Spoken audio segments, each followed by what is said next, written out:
Olá, meus amados, que Deus abençoe sua casa, seu lar, sua vida, sua família, em nome de Jesus.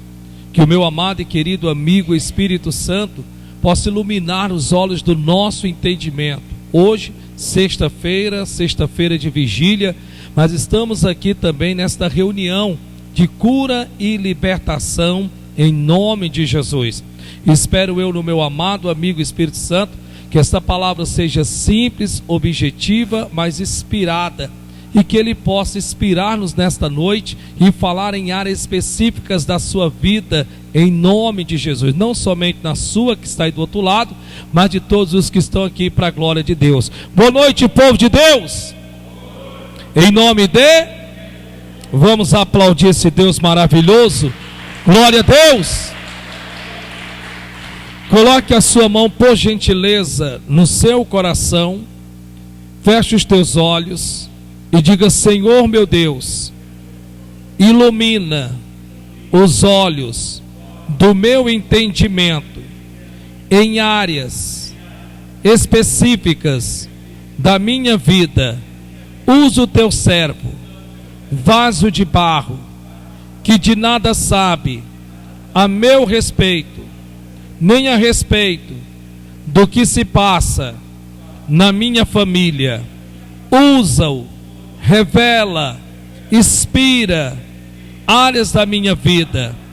Senhor Espírito Santo, como que se ele soubesse, visita a minha vida, áreas da minha casa, por meio da tua palavra.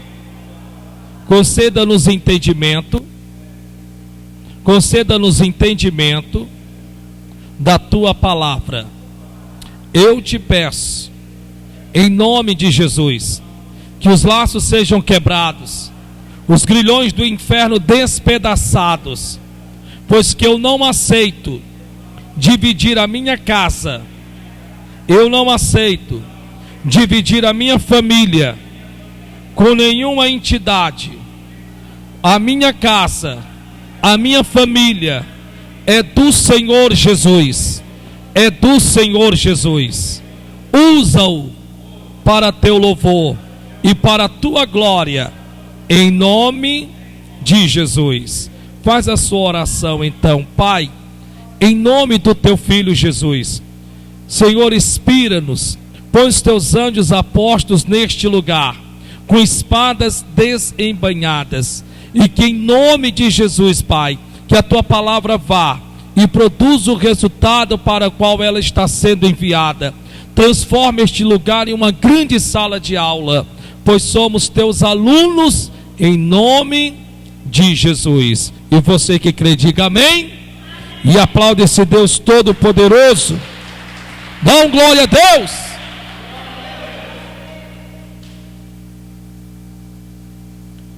Queridos, eu gostaria de falarmos um pouco sobre batalha espiritual. Hoje nós estamos no culto de libertação, e uma das coisas que eu acredito que muito se pouco se é ensinado é sobre esta área de batalha espiritual. O bem da verdade é que não nos adianta dizermos assim que não queremos luta contra o diabo. Não nos adianta dizermos isto, porque na verdade não somos nós que escolhemos lutarmos contra ele. Foi ele quem escolheu lutar contra nós, e tornou-se nos nossos inimigos a partir do momento que confessamos e aceitamos a nosso Senhor e Salvador Jesus Cristo. A Bíblia diz que antes de termos confessado a Cristo como nosso Salvador, nós éramos inimigos de Deus e amigos da ira, que é o diabo. Mas louvado seja Deus que os nossos olhos se abriram e aceitamos a Cristo nosso Senhor. A partir do momento que você aceitou o Senhor Jesus de Nazaré, as coisas se inverteram. Agora nós somos amigos de Deus e inimigos do diabo. Mas você não precisa ficar com medo, comendo as unhas, apavorado. Ai meu Deus, e agora? Não se preocupe, porque antes do Senhor Jesus subir a ascensão aos céus, lá no livro de Mateus, ele nos deixa algo muito importante escrito. Estavam todos os seus discípulos reunidos, olhando para ele, quando este dissera em que ele haveria de subir aos céus e assentar-se à destra majestade nas alturas, a saber, o nosso Deus. E todos estavam apavorados, agoniados, porque uma coisa era expulsar demônios, curar enfermos com a presença física de Jesus. Outra era saber que agora ele estaria no céu, habitando no seu lugar, e de repente agora eles terem que sair, e sem que os seus olhos o pudessem ver, nem as mãos pudessem apalpar, agora eles teriam que crer, acreditar que a autoridade e o poder que Cristo lhes tinha delegado era para aquele momento. E o Senhor Jesus, certa vez ele disse exatamente assim: que não tivessem medo, não se apavorassem, mas que eles crescem, porque todo o poder lhe tinha sido lhe dado nos céus e na terra e debaixo da terra. Então você não precisa ficar com medo, assustado, apavorado, como que se nós fôssemos meros crentes perdoados. Não, na verdade, nós somos a autoridade de Deus aqui na terra. Diga: eu sou a autoridade de Deus aqui na terra. Mais uma vez, diga: eu sou a autoridade de Deus aqui na terra. Basta você entender que ele disse: todo poder me dado nos céus e na terra. A palavra todo quer dizer completo. Em outras palavras, não se preocupe, o diabo não ficou com poder nenhum, Satanás não ficou com autoridade nenhuma. Por quê? Porque foi dado a nosso Senhor e Salvador Jesus Cristo todo poder nos céus, na terra e debaixo da terra. E para alegrar o nosso coração, esse poder nos entregue. No livro de Lucas 10:19, a Bíblia diz que eis que vos dou poder e autoridade. Não é só para expulsar, não. Eu acredito que Deus, quando olhou para a sua igreja, para mim e para você, Ele deve ter pensado mais ou menos assim: só expulsar os demônios é muito pouco, então vou lhes dar poder e autoridade para pisar em serpente, escorpião e toda a força do inimigo. A expressão pisar quer dizer envergonhar, humilhar o seu adversário. Se você não sabe, você tem poder, autoridade, não só para expulsar, mas para envergonhar, para humilhar a Satanás e todos os seus demônios, em nome do Senhor e Salvador Jesus Cristo. Também você não precisa ficar receoso, com medo, preocupado: ai, porque se eu tocar em algum deles, eles vão se revoltar contra mim, ai meu Deus do céu, me ajuda. Não, largue esse pensamento, porque a Bíblia Sagrada diz que maior é o que está em vós do que o que está na rua da sua casa. Amém? Não, amém não. A Bíblia diz que maior o que está em vós do que o que está no mundo. Então você não tem que ter medo dos principados, potestade, entidade, encosto, iramundo, seja o demônio que for. Porque se Deus diz que maior o que está em você, muito mais do que só na rua da sua casa, no quarteirão da sua casa, no bairro da sua casa, na cidade que você mora, a Bíblia diz que maior o que está em você, muito mais do que em tudo isto, porque maior o que está em você, para a glória e louvor do nosso Deus, do que o que está no mundo inteiro, em nome do Senhor Jesus de Nazaré. Os únicos que infelizmente tendem a limitar o poder que receberam de Deus somos nós mesmos. Os únicos que têm a limitar o poder e a autoridade de Deus que receberam somos nós mesmos. E por que infelizmente fazemos isto? Fazemos por ignorância, por falta de conhecimento.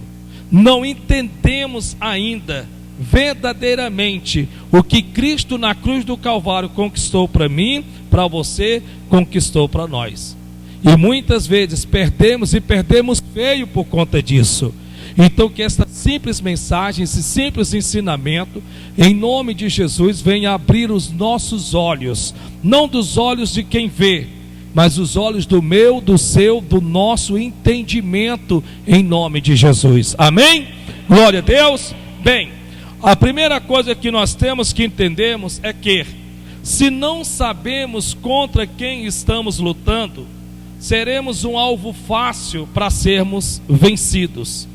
Se não soubermos contra quem estamos lutando, seremos um alvo fácil para sermos vencidos. E esse é um dos grandes problemas. Muitos não sabem contra quem estão lutando. Alguns acreditam que estão lutando ainda contra a carne e contra o sangue, quer dizer, contra pessoas, quando que na verdade nós não temos que lidarmos com pessoas, nós temos que lidarmos com o que está por detrás dessas pessoas, que os usa, que os motiva, que os encoraja, e que se você não tiver o discernimento espiritual, você vai querer travar as suas batalhas no âmbito natural. E quando você tenta combater o seu combate no âmbito natural, você vai usar as armas naturais, que quer dizer carnais. E utilizando essas armas carnais, certamente você irá perder a batalha. Por quê? Porque a Bíblia Sagrada diz que a minha, a sua, a nossa luta não é contra a carne nem contra o sangue, mas é contra principados, potestades, contra as hostes espirituais da maldade nos lugares celestiais, diz a palavra de Deus. Outra coisa importante você precisa entender: primeiro, se não soubermos contra quem estamos lutando, seremos alvos fáceis, certamente iremos perder a batalha, e a culpa não será do nosso Deus, como nunca foi e nunca será. Segunda coisa importante, você tem que pôr no teu coração: as armas que você tem que utilizar não são carnais, mas espirituais e poderosas em Deus, para destruir as fortalezas do diabo. Veja que as tuas, as minhas, as nossas armas não são carnais. E que armas carnais são essas? Basta você ver em que a Bíblia diz que a manifestação da carne está lá no livro de Gálatas: discórdia, contenda, inimizade, porfia, ciúmes, inveja e tantas coisas, que muitas vezes dentro de um combate, se você não vigiar, você acaba praticando. Alguém se levanta contra você, é como que nos tempos passados. Hoje, claro que as coisas estão mais modernas. No meu tempo, no tempo de alguns aqui, quando alguém lhes fazia algum mal, você ficava chateado, você ficava irado, você ficava com raiva, você ia lá na pessoa e dizia: parte aqui, que nós estamos a partir de hoje intrigados. Hoje não, hoje a coisa é moderna. Hoje se vai no WhatsApp e bloqueia aquela pessoa, e acha essa pessoa que está fazendo a coisa certa, quando na verdade você está utilizando a arma carnal. Por isso que muitos perdem no campo de batalha, por isso que muitos abrem as portas de seus corações para mágoas, ressentimentos, iras, ódio, discórdia, contenda, inimizade e tantas coisas mais. Acaba que você é cristão, acaba que você exerce a palavra de Deus, mas perde a autoridade de Deus. Por que você perde? Porque você começa a utilizar as armas das quais Deus não te chamou para você usar, que é as armas carnais.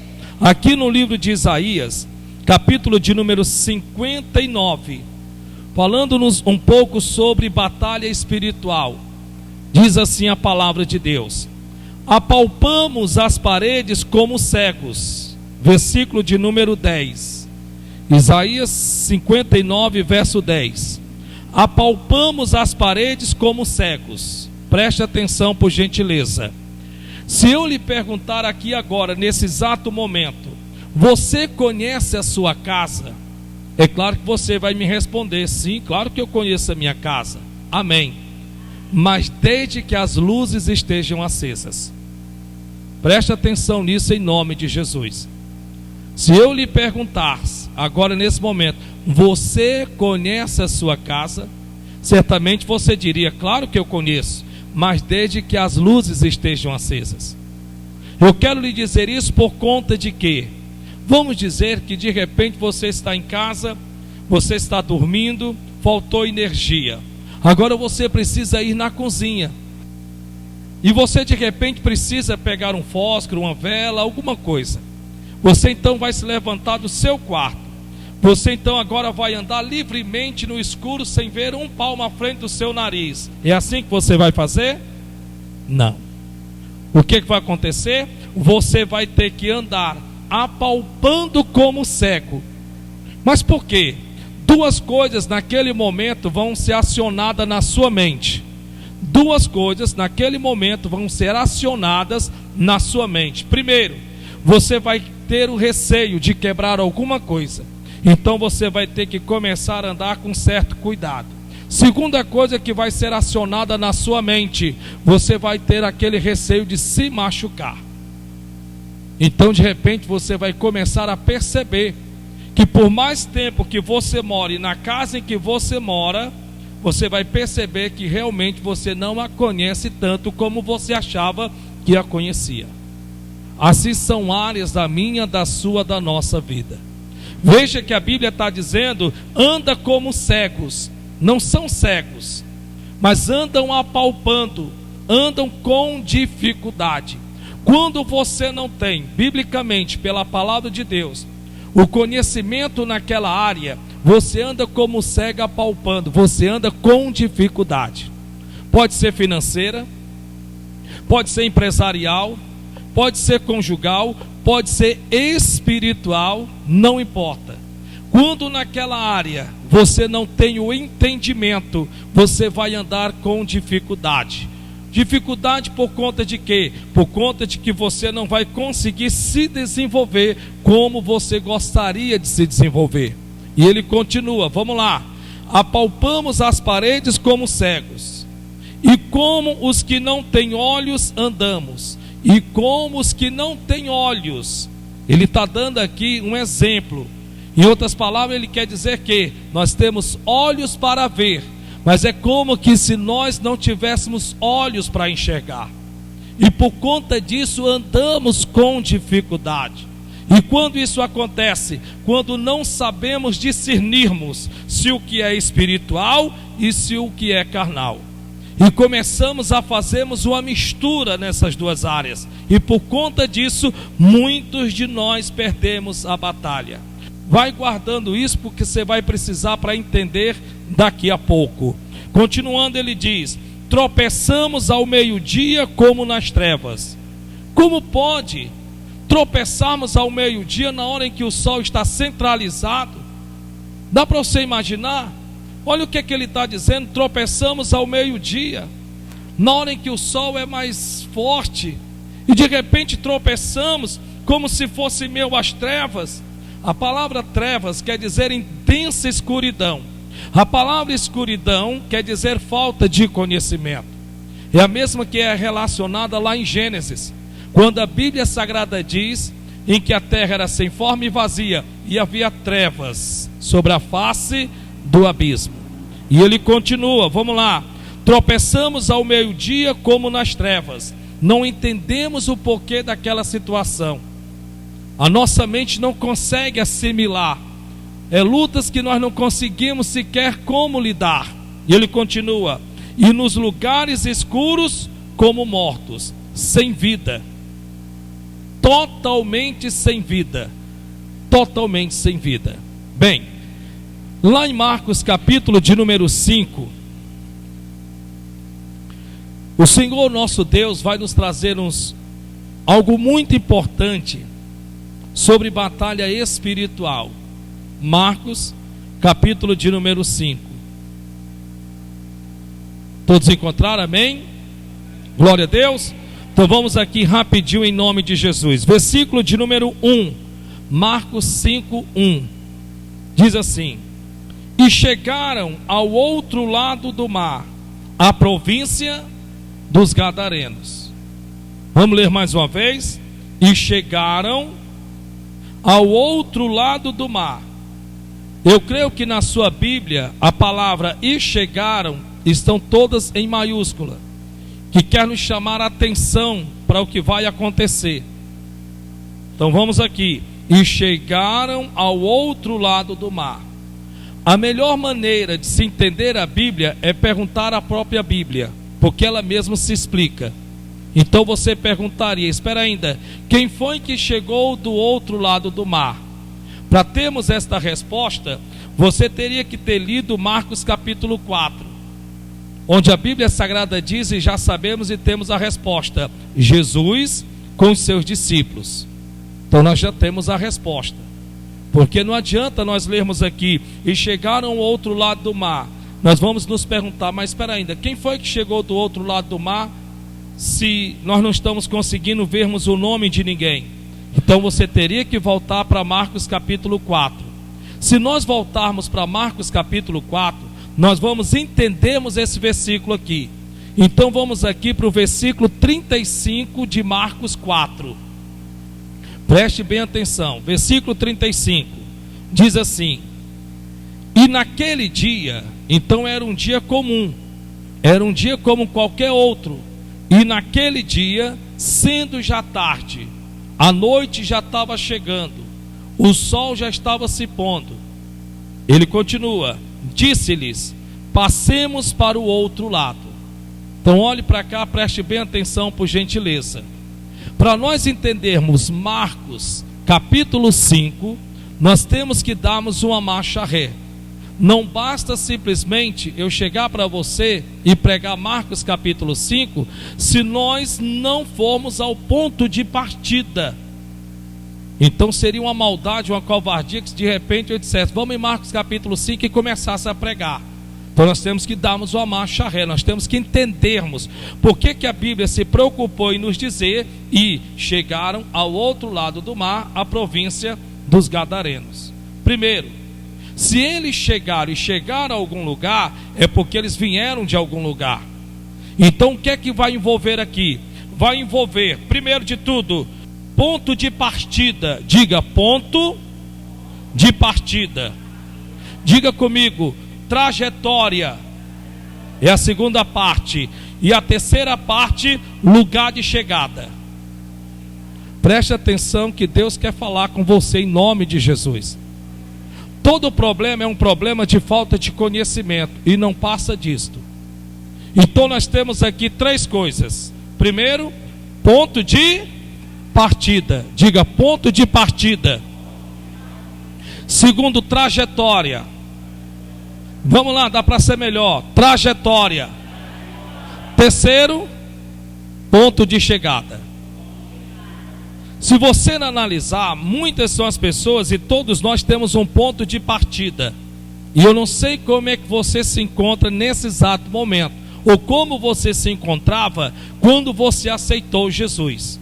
Então eu não estou aqui para jogo de adivinho.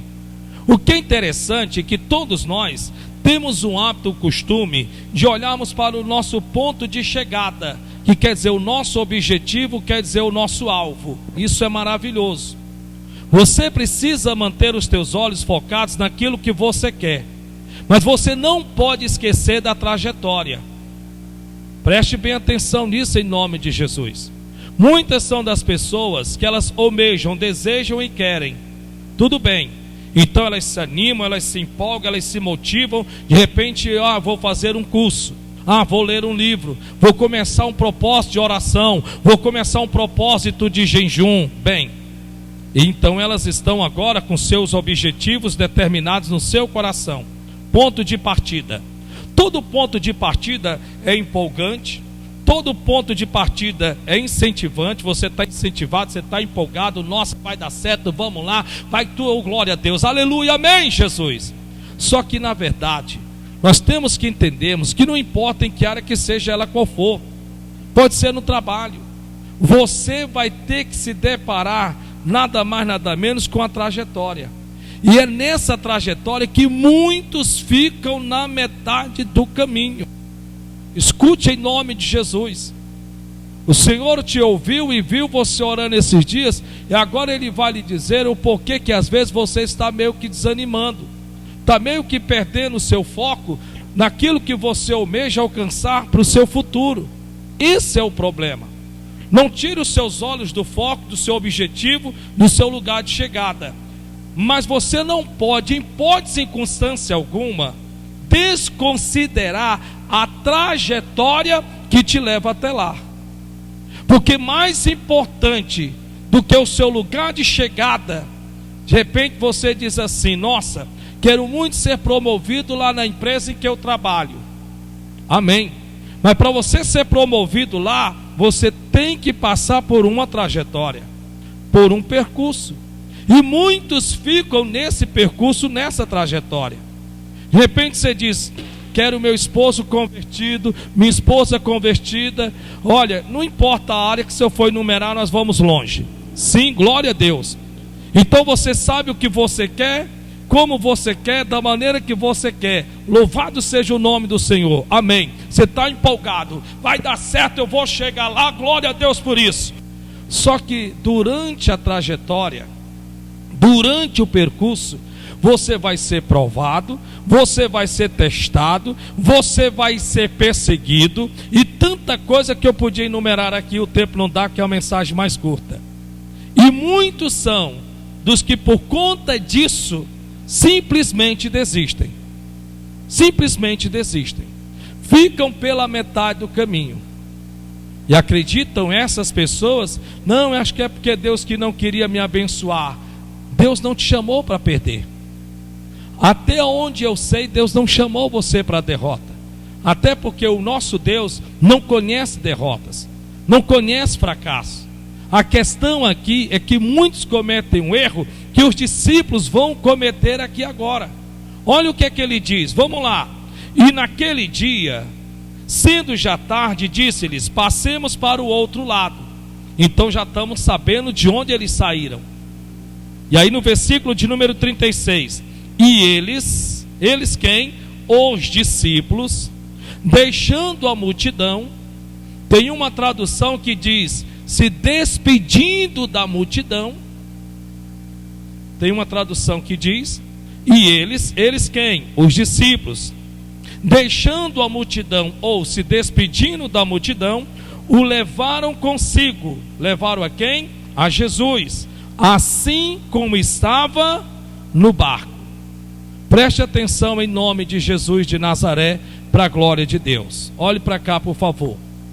O Senhor Jesus deu a esses uma ordem de forma bem específica. E qual foi a ordem? Passemos para o outro lado da margem. Quando Jesus disse: passemos para o outro lado da margem, Jesus já está se vendo do outro lado. Quando Jesus Cristo disse que se você crer será salvo tu e toda a tua casa, Ele não está olhando só para você salvo, Ele está olhando para toda a tua casa salva. Quando Jesus de Nazaré diz que onde tu colocares a planta dos teus pés, Ele te terá abençoado, Ele sabe que pode ser o terreno que seja, lá onde você trabalha, onde você mora, seja, não importa. Lá pode ter lá quem quer que seja, não importa. Jesus de Nazaré, quando Ele disse: onde tu colocares a planta dos teus pés, eu terei abençoado, Ele não quer sair perguntando se lá vai ter quem crê, quem não crê, se vai ter obstáculo ou se não vai ter, não. Ele não quer saber nada disso. Ele quer saber se você crê. Porque a aliança da qual Ele fez, Ele não fez com que estão lá, Ele fez foi com você. Então agora Ele vai dizer para os seus discípulos: passemos para o outro lado da margem. Glória a Deus por isso. Só que foi nada mais nada menos como uma direção certa. Ele deu uma ordem exata: saímos daqui e cheguemos do outro lado. Só que os discípulos, diz a Bíblia, que eles foram se despedir da multidão. A pergunta que eu faço, vamos lá: Jesus pediu que os discípulos se despedissem da multidão? Não, Ele não pediu. Ele disse: entremos no barco. A noite estava chegando, como você leu agora há pouco no versículo 35, e Ele disse: entremos no barco, passemos para o outro lado. Só que os discípulos, o que é que eles vão fazer? Eles vão fazer o que é para mim, para você, um dos piores inimigos da unção, que é a distração. E aí o que é que eles vão fazer? Eles vão se despedir. Já era tarde, a noite estava chegando. Talvez eles pensaram mais ou menos assim: bem, Ele não vai querer que a gente venha navegar durante a noite. Provavelmente Ele vai desistir, e só amanhã, pela manhã, é que realmente nós vamos adentrarmos no barco e passarmos para o outro lado. Só que Jesus está só observando, só vendo, só olhando.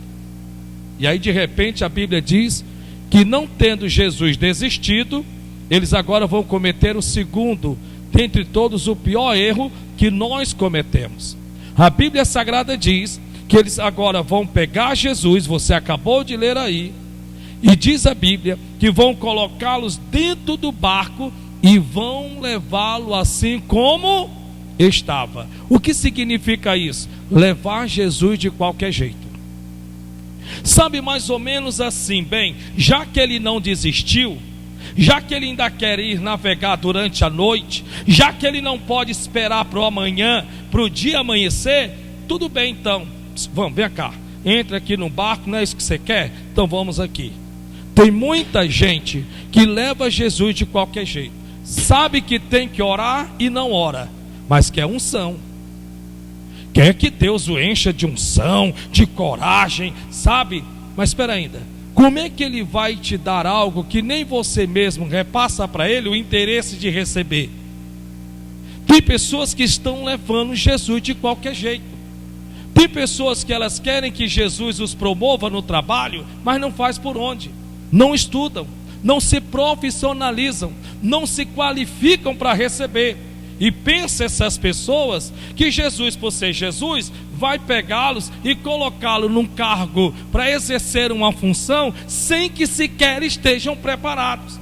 E acabam que pedem, clamam, buscam, rogam, intercedem e a coisa não vira, a coisa não acontece. E depois estão com raiva de Jesus. Como é que pode? Eu roguei, orei, clamei, busquei, pedi. Pois é, a Bíblia diz: vistes um homem diligente na sua obra, vistes bem, porque perante os reis será posto, e não perante os de baixa sorte. Veja que eles pegaram Jesus e o levaram consigo, assim como estava. Você sabe verdadeiramente que a Bíblia diz que as más companhias corrompem o bom costume. Ah, pastor, realmente eu sei disso, amém. Então por que você se acompanha com pessoas em que essas pessoas, ao invés de te colocar para cima, só te coloca para baixo? Responde isso para Jesus de Nazaré. Você não sabe? Você não sabe? Ah, pastor, mas é porque o senhor tem que entender, né? Não é comigo não, é com ele. É ele que está falando com você. Eu não sei nada da sua vida não, querido, me perdoe. Veja que eles pegaram Jesus, além de se terem se distraído, agora pegam o Senhor Jesus, colocam no barco e o levam de qualquer jeito, de qualquer forma. Você sabe, biblicamente falando, que nós não fomos chamados para andar pelo que os olhos veem, mas fomos chamados para andarmos pela fé. Você sabe que a Bíblia diz que tanto a minha pessoa como a sua pessoa é como luz. E sabemos que a Bíblia diz e requer que cada um de nós iluminemos a todos os que estão em nossa casa. Querendo você ou não, a Bíblia Sagrada diz que nós somos testemunhas ocular de nosso Senhor Jesus Cristo. Isto quer dizer que antes dos da nossa casa crerem em Jesus de Nazaré, eles irão crer primeiro em você. Eles primeiro irão acreditar em você. Só que aí de repente você sabe que está escrito na Bíblia. A Bíblia diz: não tema, porque sou contigo. Ah, pastor, eu sei. Ah, esse versículo é maravilhoso. Amém. Mas desde que você praticasse. Porque quando a corda aperta, você bota o rabo entre as pernas e sai para o cantinho da parede, Caim. E os da sua casa ficam só lhe assistindo. E os da sua casa ficam olhando para você e se perguntando: meu Deus do céu, se o fulano, cicrano, beltrano, dos Anzóis Pereira vive na igreja, Bíblia debaixo do braço, roga a hora, clama, pede, busca, intercede, na hora do peca para capa é um frouxo, eu é que não vou para um lugar desse. Esse é o problema. O problema é que muitos estão levando Jesus de qualquer jeito, estão perdendo oportunidades no meio à batalha, em meio à luta, para levar os que não crerem a crer que o teu Deus é contigo. Ah, pastor, mas o senhor não tem exemplo não. Tem, deixa rapidinho que a mensagem é curta. Vamos lá. Daniel, levado como cativo por Nabucodonosor. Grande oportunidade. Qual foi a oportunidade? A oportunidade de propagar, divulgar, através não só de palavras, mas de atitudes e comportamentos, que o Deus a quem ele servia era Deus, para guardá-lo e protegê-lo, independente da situação. É muito fácil você chegar e dizer assim: ah, pai, Deus é comigo. O Senhor é o meu Deus. A boca fala o que quer, querido. Só que muitos, na verdade, louvam ao Senhor. A palavra louvar não é só glória a Deus, aleluia, louvado seja o nome do Senhor. Não, não é só isso não. Não. A palavra louvar quer dizer também valorizar, dar valor, reconhecer autoridade e poder. E muitas vezes, muitos o louvam com os lábios, mas o coração que é temeroso, não a Deus, mas a situação, corre com medo na hora do pé para acabar. Daniel poderia muito bem ter dito assim: bem, agora a coisa pegou, eu não posso ver, não posso tocar, e agora o que é que eu vou ter que fazer? Bem, já sei, eu vou deixar de buscá-lo, porque tem lá um edito, tem lá um decreto, que quem orar a este Deus vai ser lançado na cova dos leões. Não, Daniel não viu assim. Daniel viu uma oportunidade de levar os descrentes a crerem no Deus que ele servia.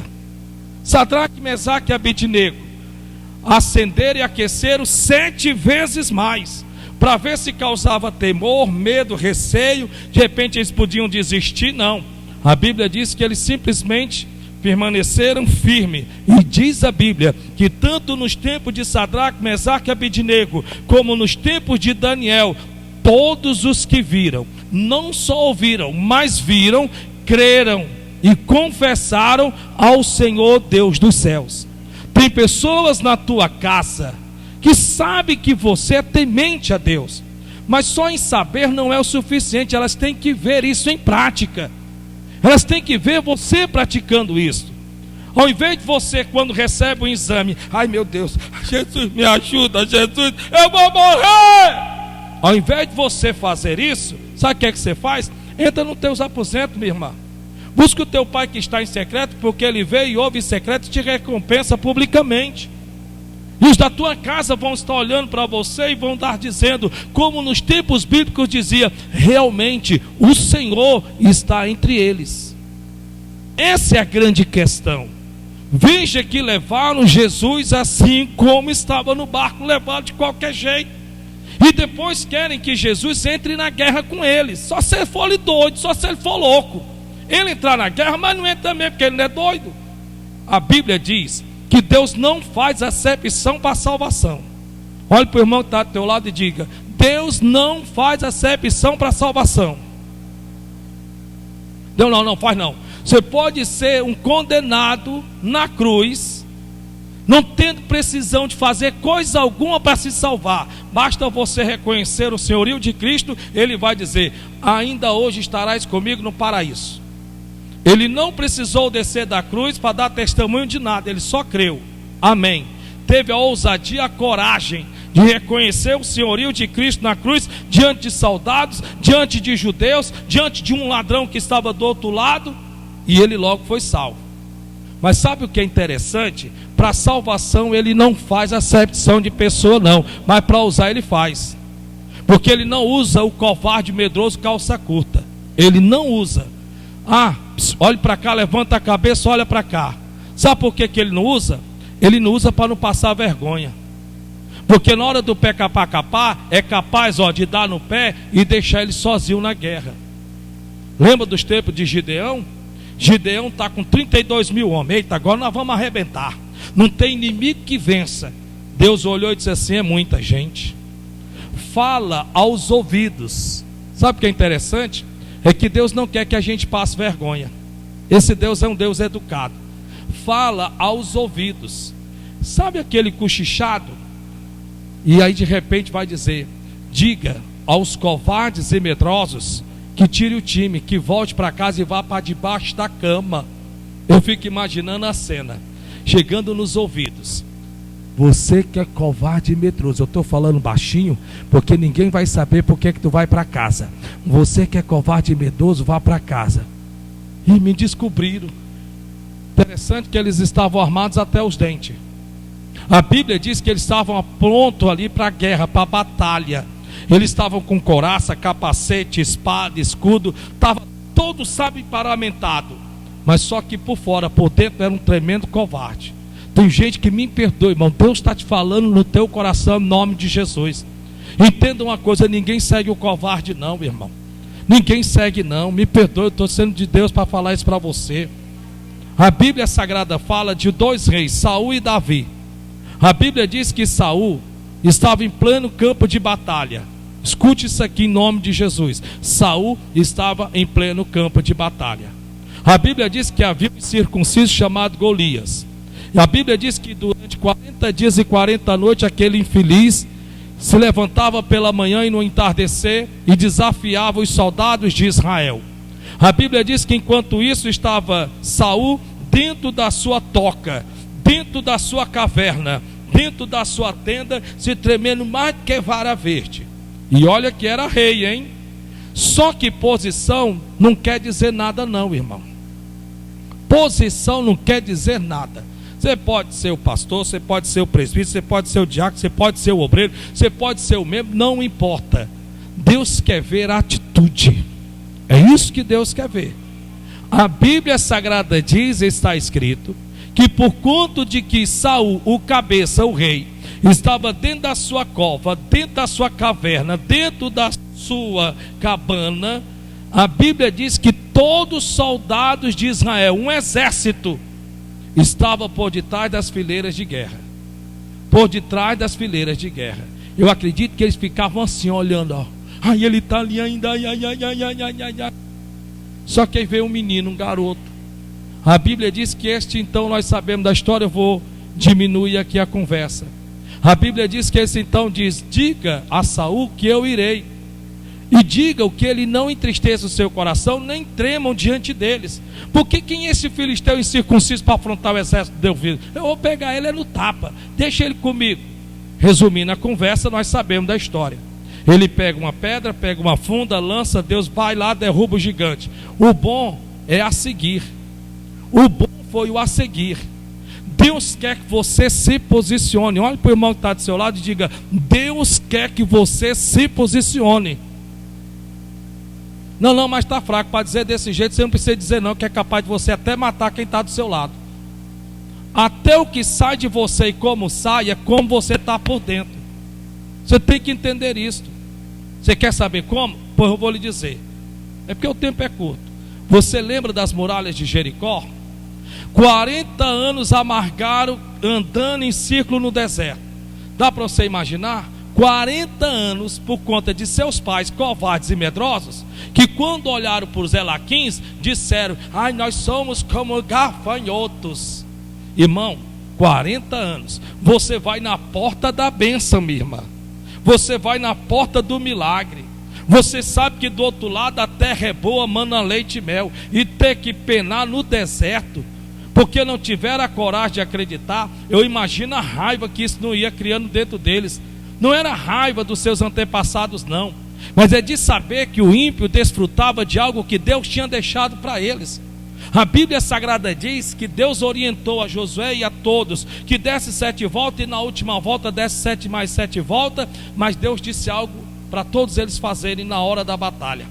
A Bíblia diz que Deus disse assim: na hora H, no momento X, vocês vão gritar. Vocês vão o quê? Vão o quê? Agora eu imagino eles gritando. Pensa comigo, interna isso dentro de você. Interna isso dentro de você. Você está sofrendo no teu casamento, já está com 10 anos. Você está desempregado, devendo, que não sabe mais nem o que fazer, está para arrancar os cabelos da cabeça. Imagine que você está tomando remédio para acordar, remédio para falar, remédio para andar, remédio para pensar. Imagine que você tem pessoas na tua casa que você queria ajudar financeiramente e não pode. Se isso não te trouxer uma revolta, eu não sei o que é que vai te trazer revolta não. Se isso não tirar de dentro de você, sabe, aquela revolta no bom sentido, eu fico imaginando que, com todo respeito, como eu não tenho papo na língua e quem já sabe me conhece, você nasceu foi para sofrer mesmo. Então você está no lugar certo, na posição certa, que é de sofrimento. A Bíblia Sagrada diz, está escrito, que eles agora se posicionaram diante da muralha. Diante do quê? E o que foi que Deus mandou eles fazerem? O quê? O quê? Gritar. Agora imagine eles gritando. Pensa comigo, entra aqui rapidinho, olhe para cá, já vou encerrar. Pensa comigo, eles gritando: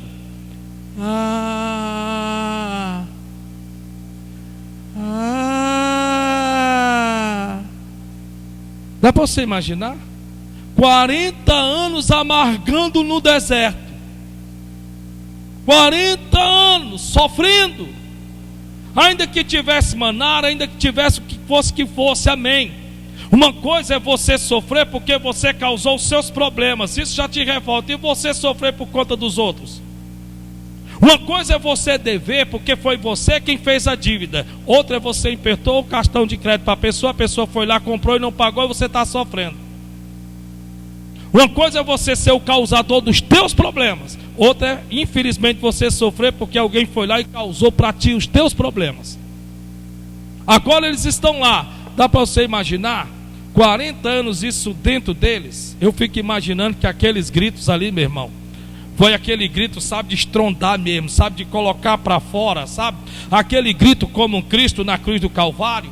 Quando a Bíblia diz que ele assistiu no dia em que Satanás, aquele infeliz que eu quero que ele se ferre, passou a perna em Adão e Eva. E Jesus, quando viu aquilo, disse: espera um pouquinho, o Pai já prometeu que de uma mulher virá aquele que pisará na cabeça da serpente. E aguardou, não sei por quantos mil anos, mas aguardou.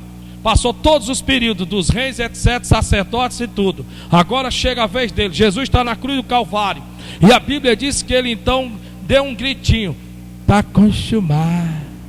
Amém? Amém nada, rapaz. A Bíblia diz que ele deu foi um brado. Brado quer dizer grito. Sabe o que é? Colocou para fora: está consumado. Você está entendendo o que eu estou lhe dizendo? Você está entendendo o que eu estou lhe dizendo? Você está se revoltando. Escute uma coisa: a sua revolta não pode ser pessoas. Você não tem que estar com raiva de ninguém, não. No mínimo, você tem que estar com raiva de você. Ah, estou com tanta raiva do fulano, estou com tanta raiva do Beltrano. Você está focando na direção errada, criatura. Você está focando na direção errada. Lembra do começo que a tua luta não é contra a carne nem contra o sangue. Ah, pastor, tem fulano de tal lá no trabalho que eu estou pensando em sair do emprego. Sai, besta. Sai que vai outro, fica no teu lugar e tu fica desempregado. Não, é porque estão me perseguindo lá, pastor. Oh, meu Deus do céu. Claro, por que estão te perseguindo? Porque a Bíblia diz que a destreza da obra de um homem atrairá para si a inveja do seu próximo. Vou repetir, está na Bíblia, viu?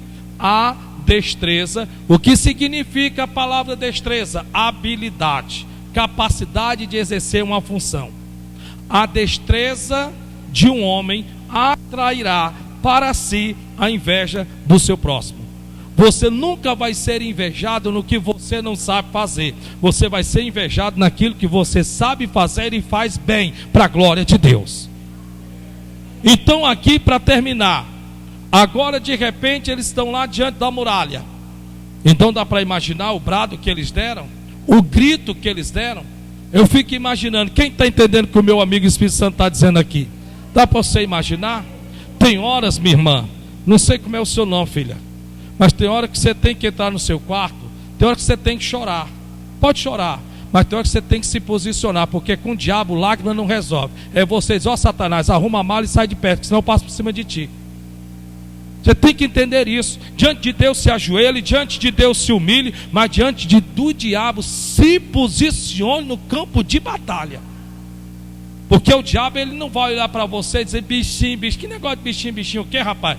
Maior que está em nós do que o que está no mundo. Louvado seja o nome do Senhor. Dá para imaginar o brado de vitória que eles deram? O grito não dá nem para gritar, porque senão a garganta vai embora o restinho. O que é interessante é que, voltando para Davi e para Saul, a Bíblia diz então que vai lá Davi, derruba o gigante cai, ele corta a cabeça. Assim que ele venceu, está na Bíblia, viu? Tendo visto, olha como é que está escrito: tendo visto os soldados de Israel, se puseram-se de pé e logo perseguiram os seus inimigos até os alcançar e atravessá-los ao fio da espada. Nossa, como faz diferença, meu irmão. Enquanto que um estava lá acovardado, intimidado, todo o exército estava acuado. Mas bastou que um estivesse na posição de batalha, bastou que um pudesse vencer a luta, todos os que estavam olhando e vendo, logo também tiveram a mesma ousadia e coragem de também fazer o mesmo. Agora eu dou a marcha ré, dei toda essa volta para lhe dizer: e você na sua casa? Como é que você quer que os da tua casa te sigam? Se quando eles olham para você, quando nada já tiver debaixo da cama, todos se tremendo, mas que vai lá ver? Me diz, pelo amor, me dá um segredo aí que eu quero saber. Me diz, vai, passa para mim. Passa para mim. Se você é o primeiro a xingar, chama cada palavrão que até o diabo bota a mão no ouvido e diz: sai para lá, Satanás. Até o diabo diz isso. Me diga, pelo amor de Deus. Se quando a corda aperta, você é o primeiro a chorar, se derreter, não na presença de Deus, mas começa a chorar e tremer de medo. Me diz, me passa o segredo para cá. Passa o segredo para cá. Então olha para o teu irmão que está do teu lado, em nome do Senhor Jesus, e fala assim para ele: ô irmão ou irmã, né? Amém? Então olha para ele ou para ela e diz assim: se posicione no campo de batalha. Ô glória! Amém? Se posicione no campo de batalha. Você precisa se posicionar. Para nós terminarmos, em nome do Senhor Jesus. Por que eu estou lhe dizendo isso? Porque olha o que é que diz o finzinho do versículo 36 de Marcos 4. E havia também com ele outros barquinhos. Dá para você repetir comigo? E havia também com eles outros barquinhos. Sabe o que é interessante, irmão? Interessante que todos viam e viram o que eles fizeram com Jesus, quando colocaram Jesus no barco de qualquer jeito e o levaram assim como estava. Haviam outros barquinhos. Todos eles viram.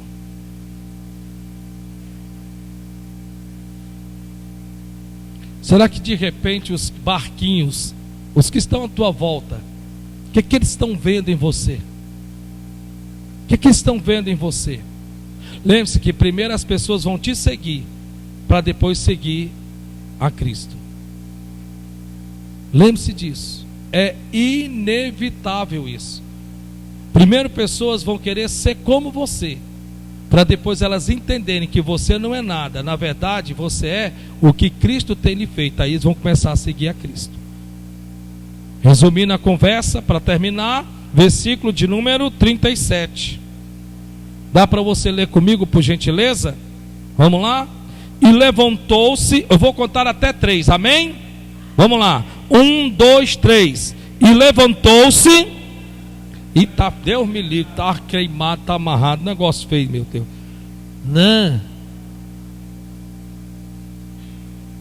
Vamos lá, vocês repetem comigo aqui, com meu amigo Espírito Santo. Vamos lá.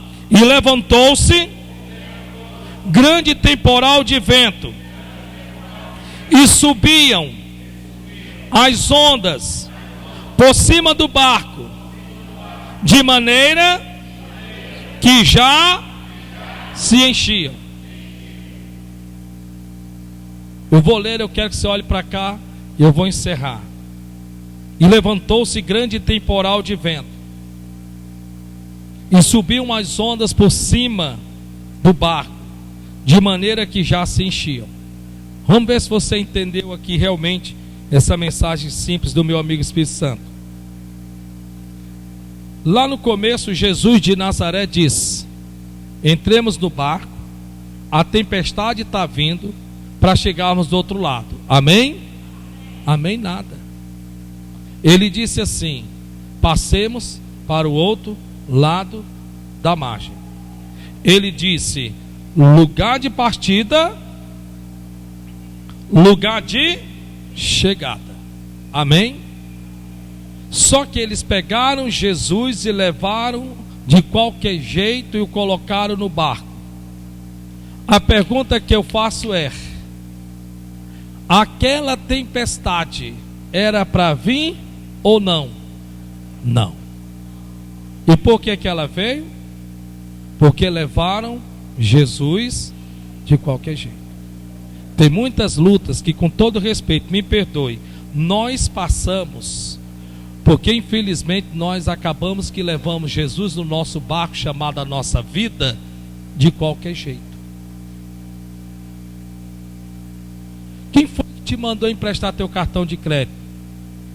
Quem foi? Não, pastor, é porque eu fiquei com pena e assim, né, eu quis emprestar. Pois é, você trouxe pessoas para administrar a tua vida financeira e principalmente pessoas infiéis a Deus. Quem foi? Quem foi que te mandou para você abrir a porta da tua casa e deixar pessoas que não são autorizadas por Deus entrar na tua casa, no teu quarto, sentar na tua cama, encerar a tua cama, e hoje você está com esse problema todo que você está passando? Quem foi? Quem foi que disse que você tinha que sair contando a sua vida para todo mundo? Tudo isso que eu estou lhe dizendo tem versículos bíblicos. Tudo isso que eu estou lhe dizendo tem versículos bíblicos. E você está descumprindo tudo isto. Então, em nome do Senhor Jesus de Nazaré, aquela tempestade não era para vir.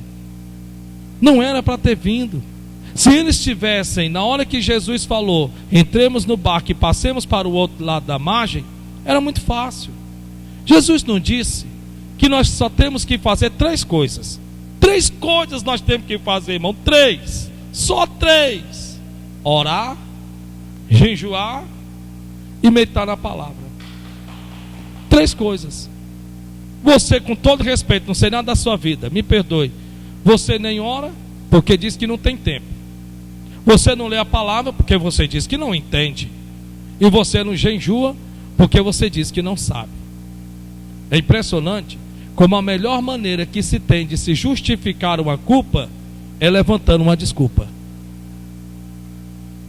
Aí eu te pergunto, o que é que você acha, em nome de Jesus, de levar Jesus a sério a partir de hoje? De você dizer: Jesus, eu preciso da sua ajuda, o senhor pode me ajudar? O que você acha de transformar essa raiva que você está tendo de pessoas e você canalizar para o verdadeiro culpado, que é o diabo, que eu quero que ele se ferre? O que é que você acha? O que é que você acha de começar a perdoar? Porque quando você não perdoa, você quebra o seu relacionamento com Deus, porque não há perdão para quem não perdoa. Está na oração do Pai Nosso: Pai, perdoai as nossas ofensas, assim como nós perdoamos quem não tem nos ofendido, para que nenhuma raiz de amargura brote no vosso coração, a fim de não vos impedir as vossas orações diante de Deus. O que é que você acha? O que é que você acha de verdadeiramente entender que o que mais machuca a Deus não é os meus, os teus, os nossos pecados, porque Deus sabe que nós somos pecadores. O que mais machuca a Deus é a tua incredulidade. É você não crer, você não acreditar que Ele diz: não tema porque sou contigo, e você fica todo se tremendo de medo. É Ele dizer: não tema porque sou contigo, nem te assombres. Você não pode ver um vulto que você: ai meu Deus, me ajuda, Jesus de Nazaré. Que conversa é essa, irmão? Que é isso? Pelo amor de Deus, olhe para o irmão que está do teu lado e diga: se você continuar assim, não pode dizer: se você continuar assim, eu não me sento do teu lado. Que isso? Pastor, mas terminando aqui 40 minutos. É porque lá onde eu trabalho tem os olhos gordos, invejoso, olho estufado, regalado. Tem lá uns tambozeiros, macumbeiros. Irmão, lá pode ter Satanás, Lucifer, Ferrabras, o cão dos infernos, não importa. Você tem que entender que no nome de Jesus, você só tem que se portar perante o Senhor como Deus te pede. Ele diz: ser forte e corajoso, e não temas, porque eu sou contigo, e nem te assombres, porque eu sou o teu Deus. Sou eu quem te esforça e te ajudo. E olha o fraco, te sustento com a destra da minha justiça. O que significa com a destra da minha justiça? É que para a glória do nosso Deus, Deus sabe que nós somos seres pecadores e injustos. Então não é por nós, é por Ele que nos garante, a ti, a mim, a nós, a vitória em nome de Jesus. Diga glória a Deus, aplauda o Senhor bem forte. Que o Senhor te abençoe e derrame sobre ti, em nome de Jesus, a sua graça e misericórdia, em nome de Cristo. Amém? Amém. Deus lhe abençoe, meu amigo. Espírito Santo é bom.